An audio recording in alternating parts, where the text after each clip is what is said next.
कैसी है ये दूरी, कैसी मजबूरी, मैंने नजरों से तुझे छू लिया। हो कभी तेरी खुशबू, कभी तेरी बातें, बिन मांगे ये जहां पा लिया। तू ही दिल की है रौनक, तू ही जन्मों की दौलत, और कुछ ना जानू, बस इतना ही जानू, तुझ में रब दिखता है यारा, मैं क्या करूं। 8 জুলাই সোমবার সকাল এখন বাজে প্রায় 6টা হবে, কারণ ঘুম থেকে উঠে পড়েছি অলরেডি 5:30টার সময়। তো উঠেই ফ্রেশ হয়ে নিয়েছি, মানে স্নান করে নিয়েছি, অবশ্যই চুলটা ভেজাইনি, বাট স্নান টান করে ড্রেস ট্রেস পরে নিয়েছি, কারণ একটু পরে জাস্ট 7টার সময় এখান থেকে বাস চলবে। তো যার কারণে 7টার মধ্যে আর কি, 7টার সময় না, যার কারণে বাস ধরতে হবে। তো তার জন্য যে রেডি হচ্ছে, কেন রেডি হচ্ছে সেটা তো তোমরা বুঝতেই পারছো। মানে তোমাদের দাদা ভাইয়ের কাছে যাব, কোয়ার্টারে যাচ্ছি। কালকেই বলেছি, কালকের ব্লগে, যে টিকিট হচ্ছে তৎকালে কাটা হয়েছে, কনফার্ম হয়ে গেছে। তো এখান থেকে আমরা 7টায় বেরিয়ে যাব, যদিও বা আমার ট্রেন রয়েছে দুপুর 1:30টার সময়। তো মানে একটা ওই 10-এর দিকে বোধহয় ট্রেনটা রয়েছে। তো তবুও আর কি তাড়াতাড়ি করে হচ্ছে বেরিয়ে যাব, কারণ বাসে যাব, ওখানে গিয়ে বসে থাকবো তবুও ভালো, বাই চান্স যদি লেট হয়। তো ঈশানের সবে মাত্র ঘুম থেকে মানে ওঠালো, উঠে এই যে বাবা হচ্ছে ঈশানকে কোলে নিল। বাই দ্য ওয়ে, কেমন আছো সবাই? আশা করছি সব অনেক ভালো আছো, সুস্থ আছো। সকলের সুস্থতা কামনা করে নতুন আরও একটি ব্লগ নিয়ে হাজির হয়েছে। পুরো ব্লগটা কন্টিনিউ দেখতে থাকো, আশা করছি তোমাদের অনেক ভালো লাগবে। তো আজকে যেহেতু বেরিয়ে যাচ্ছি, কালকে আমি ব্লগে বলেছিলাম যে তৎকালে টিকিট কেটেছি, তো তোমাদের দাদাভাইয়ের কাছে যাচ্ছি। তো সেখানে সবাই ভালো ভালো কমেন্ট করেছে। তো এই যে দেখো, এদিকে মাকে প্রণাম করে মানে বেরোচ্ছে আর কি। তো সবাই সেখানে ভালো ভালো কমেন্ট করে বলেছে যে ভালো, তুমি যাও, আমরা চাচ্ছিলাম তুমি আবার চলে যাও। তো অবশ্যই যাচ্ছি, তবে আমি তোমাদেরকে একটা কথা বলে রাখি, আমি কিন্তু বেশি দিনের জন্য যাচ্ছি না, খুব তাড়াতাড়ি আমি আগেও বলেছি যে এই মাসের মধ্যেই আমাদেরকে আবারও ট্রেন ধরে কোয়ার্টার খালি করে বাড়ি আসতে হবে। তার কারণেই আমি যাচ্ছি, কারণ কোয়ার্টার খালি করাটা মুখের কথা না, যেহেতু তোমাদের দাদাভাই ডিউটিতে থাকবে, তো সেখানে কোয়ার্টারের জিনিসপত্র গোছানো ওর পক্ষে সম্ভব না, সব কিছু আমাকেই করতে হবে, তারপরে কিন্তু আমরা বেরিয়ে আসতে পারবো। সেটা হয়তো অনেকেই বোঝে না। তো তার মধ্যে দেখেছি 2-1 জনের হচ্ছে কমেন্ট আসছিল যে একবার বাইরের মুখ দেখে নিয়েছো, হ্যাঁ, শ্বশুর শাশুড়িকে ফেলে তো এখন যাবেই, বাইরের মুখ দেখেছে, হ্যানা ত্যানা, মানে কত কথা, বরের টাকায় ফুটানি মারছে, বাইরে গিয়ে বসে রয়েছে, কি চিন্তা, এখানে তো রান্না করার জন্য শ্বশুর শাশুড়ি রয়েছে, সেখানে তো বর রান্না করছে, মানে কত কথা একজনের। মানে আমি এগুলো বলতে বাধ্য হচ্ছি, ভীষণ হার্ট হয় জানো তো। মানে আমরা যখন এইসব কথাগুলো শুনে আমাদের ভীষণই কষ্ট হয়। বিশেষ করে আমি কোয়ার্টারে যাওয়ার পর যেটা বুঝতে পেরেছি, একজন ফৌজি ওয়াইফদেরকে না সবসময় মানে এইভাবে বলো না তোমরা। আমি একটা কথা বলি, আমি যদি আমার কথাই বলি, আজকে 5টা বছর যখন আমি বাড়িতে একা ছিলাম, মানে একা ছিলাম বলতে 5টা বছর, কিন্তু আমার বিয়ে 6 বছর চলছে। আর আমি জাস্ট এই বছরেই শুরু থেকেই আমি গেছি, তোমরা জানো ডিসেম্বরের একেবারে শেষে আমি গেছিলাম তোমাদের দাদাভাইয়ের সঙ্গে, এই বছরটাই রয়েছে, বাকি 5টা বছর কিন্তু, আর আমাদের বিয়ে হয়েছে ডিসেম্বরেই। তো 5টা বছর আমি বাড়িতে একাই ছিলাম। তখন আমাকে অনেকে বলতো, যখন তোমাদের দাদাভাই চলে গেলে আমি কান্না করতাম, তখন অনেকে বলতো দাদাভাইয়ের সঙ্গে কেন যাচ্ছ না, চলে যাও, এরকম বলতো, কেন বিয়ে করেছো ফৌজিকে দেখে এরকম, আর যখন এত নাটক করে কাঁদবে, তখনও কত হেট কথা। যখন বাড়িতে থাকতাম সব কিছুটা মেনে নিয়ে, একটু তো কষ্ট হবেই বর চলে গেলে। আবার এখন যখন চলে গেছি, মানে আমার বরের সাথে থাকছি, সেটাও আবার দেখছি কিছু মানুষের সহ্য হচ্ছে না, মানে সে কত ধরনের কথা, মানে এই যে তোমাদের একটু আগে বললাম এই ধরনের কমেন্টগুলো করে।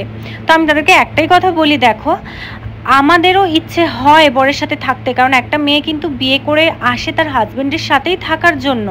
তো সুতরাং আমারও ইচ্ছে হয় আমার হাজব্যান্ডের সাথে আমি থাকবো, এতদিন পরে, বিয়ের 5 বছর পরে যখন সুযোগ পেয়েছি থাকার, কেন থাকবো না।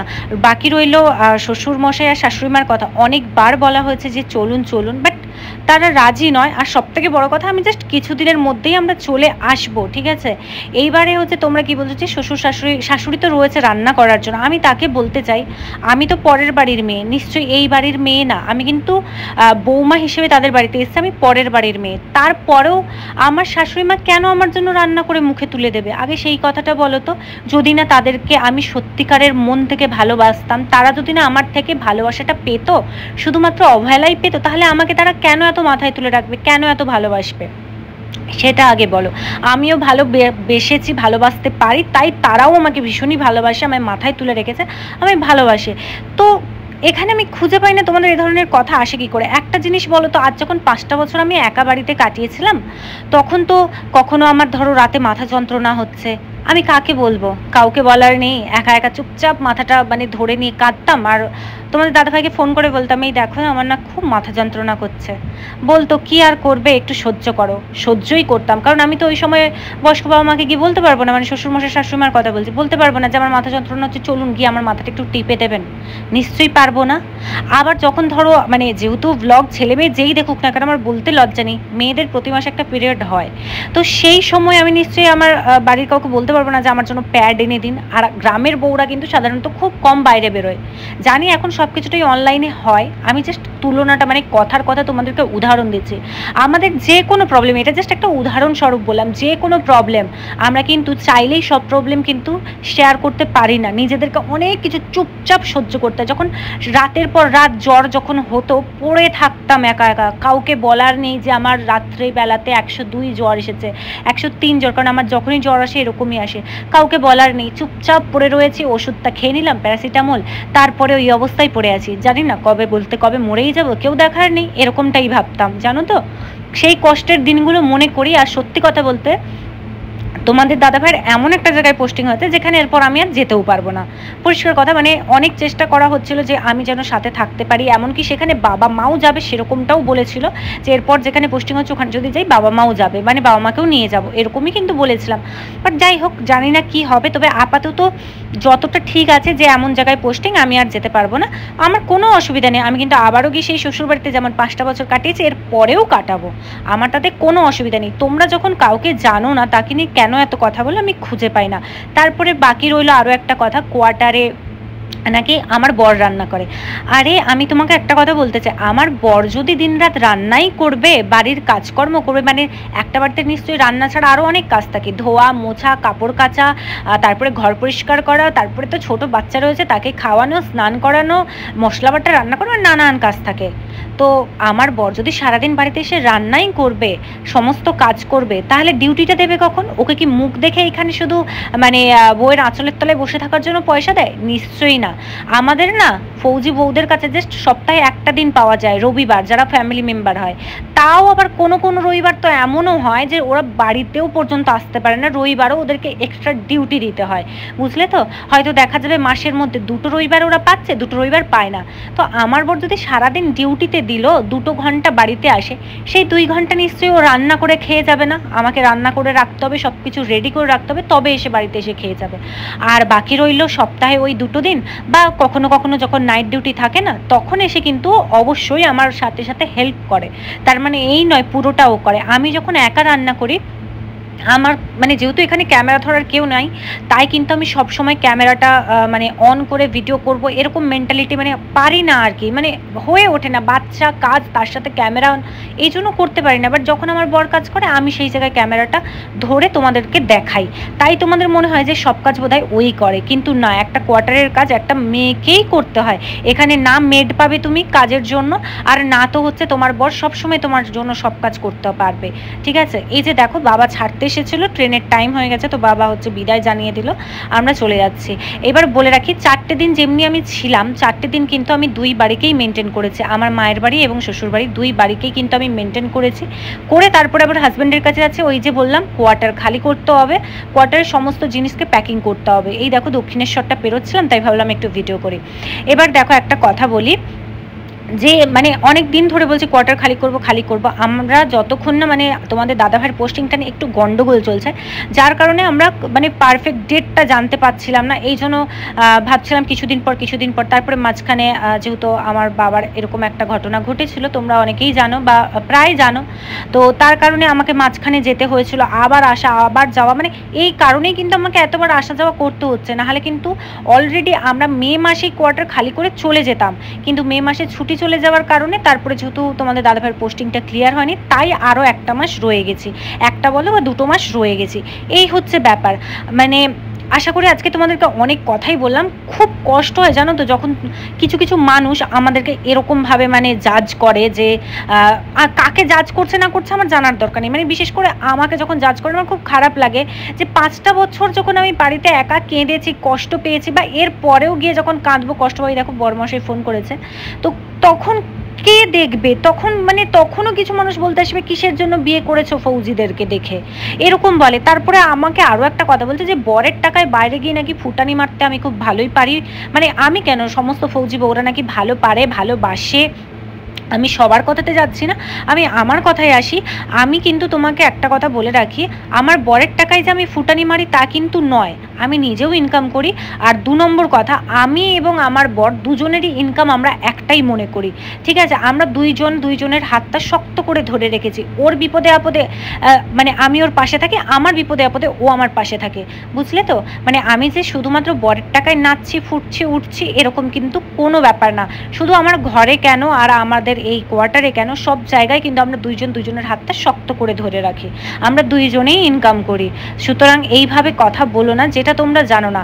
আর ওই যে তোমাদেরকে বললাম, যদি না আমি আমার শ্বশুরমশাই শাশুড়ি মাকে ভালোবাসতাম, কখনোই তারা আমাকেও ভালোবাসতো না, কারণ আমি পরের মেয়েকে মানে নিজের মেয়ে ভাবতে হলে না, তা সেই পরের মেয়েকে নিজের মেয়ের মতো করেই ব্যবহারটা দেখাতে হবে, তবেই তারা ভালোবাসবে, ঠিক আছে? না হলে কেউ এমনি ভালোবাসবে না। আর বাকি রইল আমার শাশুড়ি মা শ্বশুরমশাইয়ের কথা, তারাও কিন্তু ভীষণই ভালো মানুষ, তার জন্যে কিন্তু তারাও আমাকে সেই সুযোগটা দিয়েছে যে তুমি আমাদের সঙ্গে ভালো ব্যবহারটা করো, কারণ তারাও আমাকে ভালোবেসেছে, তাই আমিও ভালোবাসাটা দিয়েছি। মানে উভয়ের জন্যই সব কিছুটা করতে হয়।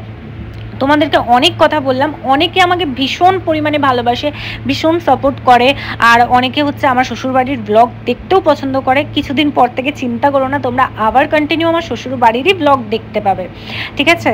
তো যেহেতু আমি চলে যাব, আবার ওখানেই থাকবো, একদম চিন্তা করো না। তবে কটা দিন আর সুযোগ রয়েছে একটু বরের সাথে থেকে নিই, বুঝতেই পারছো মানে আমার মনের সিচুয়েশনটা আজকে হয়তো এতগুলো কথার মাঝখানে তোমরা বুঝতেই পারছো, যখন আমরা একা থাকি তখন আমাদেরকে কত কিছু ফেস করতে হয় বা কতটা ঠিক কষ্ট হয়। কথাগুলো হয়তো অনেক ঝরঝর করে বলে দিচ্ছিলাম, বাট যখন এই জিনিসগুলো ফেস করি না, তখন জাস্ট দুটো চোখ থেকে ঠস করে জল পড়ে, না কাউকে বলতে পারি না তো কিছু, কারণ একটা মেয়ে বিয়ে করে কিন্তু তার হাজব্যান্ডের হাত ধরে এই বাড়িতে আসে। তো জানি আমরা আমাদের বরকে আগলে রাখলে মানে সবার জন্য কাজ করবে কে, দেশের জন্য কাজ করবে কে? দেশটাকে অনেকেই আবার বলে দেশের জন্য কি আর কাজ করছে, টাকার জন্য করছে, সেটা যে যার সোচ, কারণ টাকা তো সব কাজেই রয়েছে। এটা এই নিয়ে আমি এর আগেও কথা বলেছি, ফ্যামিলিকে ছেড়ে থাকার কষ্টটা সেটা যে থাকে সেই বোঝে, ছাড়ো এইসব কথায় আসছি না। তো ফাইনালি কিন্তু মানে যাচ্ছি বড়মশাইয়ের কাছে, ঈশানী কিন্তু ভীষণ খুশি, ওর পাপার কাছে যাচ্ছে, ও পুরো ট্রেনটাতে বলছে পাপার কাছে যাচ্ছি। একটা জিনিস বলো তো, এই মেয়েটাও আজকে 6-7টা মাস মানে পাপার কাছে থাকতে পেয়েছে, ও কতটা খুশি হয়েছে, ওর পাপা ওর মেয়েকে কাছে পেয়েছে, ওর পাপা কতটা খুশি হয়েছে বলতো। দিনের মধ্যে 2 ঘন্টাও যদি আসতো না কোয়ার্টারে, মানে জাস্ট মেয়েকে নিয়েই মেতে থাকতো, তার মধ্যে আমাকেও হেল্প করতো। মানে এই যে 6-7টা মাস যে কি আনন্দে কেটেছে সেটা বলার বাইরে, ঠিক আছে? মানছি এখানেও যখন দাদা ভাইয়ের নাইট ডিউটি থাকতো, আমার মাথা যন্ত্রণা হলেও মানে বলতাম যে মাথা যন্ত্রণা করছে, তো ও বলতো কোনো ব্যাপার না, একটু সহ্য করে নাও, একই কথা বলতো। হলেও কি জানো তো, মনে হতো কাছে আছে, ভরসা আছে, পরের দিন সকালবেলা হচ্ছে আমাকে দেখবে। যদিও বা শ্বশুর শাশুড়ি মাও আমাকে দেখতেন, কিন্তু হলেও তাদেরকে বয়স্ক মানুষ, তাদেরকে তো আমি রাতে জাগাতে পারতাম না। এখানে কিন্তু আমার সঙ্গে ফোনে কথা বলে আমাকে সাপোর্ট করার চেষ্টা করতো, হাসানোর চেষ্টা করতো, মানে আমার যে ধ্যানটা যেটা থাকতো যে আমার মাথাটা যন্ত্রণা করছে, সেখান থেকে আমাকে অন্য জায়গায় নিয়ে যাওয়ার চেষ্টা করতো কথা বলে যাতে আমি ওই জিনিসটা ভুলে যাই, কিন্তু সেটা হতো না। যাই হোক, আমি আর সেসব কথায় যাচ্ছি না। অলরেডি রাত্রি হয়েছে, আমরা জাস্ট এইবার নামবো আর কি, ট্রেন থেকে চলেই এসেছি জম্মু। 2 দিন ট্রেনে খুব ভালোভাবে কেটে গেছে ঈশানীকে নিয়ে। একা যাতায়াতের তো আমার আর কোনো অসুবিধা হয়ই না, কারণ ঈশানী এতটাই শান্ত যে ওকে যদি বলি মাম্মাম তুমি বসে থাকবে, তো বসেই থাকতো। এখন যেহেতু পুরো কম্পার্টমেন্টটা খালি রয়েছে, যাওয়ার দিনও দেখেছিলাম পুরো খালি হয়ে গেছে, আসার দিনও এই যে দেখছি পুরো খালি হয়ে গেছে। তো তার জন্য ঈশানীকে বললাম মাম্মাম তুমি এবার একটু খেলে নাও। তো ওই যে ও একটু খেলছে, আমরা জাস্ট নামবো, অলরেডি নেমেও গেছে। আর আমরা কিন্তু আমাদের কোয়ার্টারে যাওয়ার জন্য বেরিয়ে পড়েছি, মানে গাড়িকে তোমাদের দাদাভাই বলে দিয়েছিল, ওর যেহেতু ডিউটি ছিল তাই ও আসতে পারেনি। তাহলে ভাবো মানে এদের কেমন ডিউটি চলে যে ফ্যামিলি আসছে এত রাতে সেটাও আনতে আসতে পারেনি। তো যাই হোক, যারা সহজ ভাবো এতটাও কিন্তু সহজ না। তো যাই হোক, ফাইনালি আমরা কোয়ার্টারে পৌঁছে গেছি আর ব্লগটাও এখানে শেষ করছি।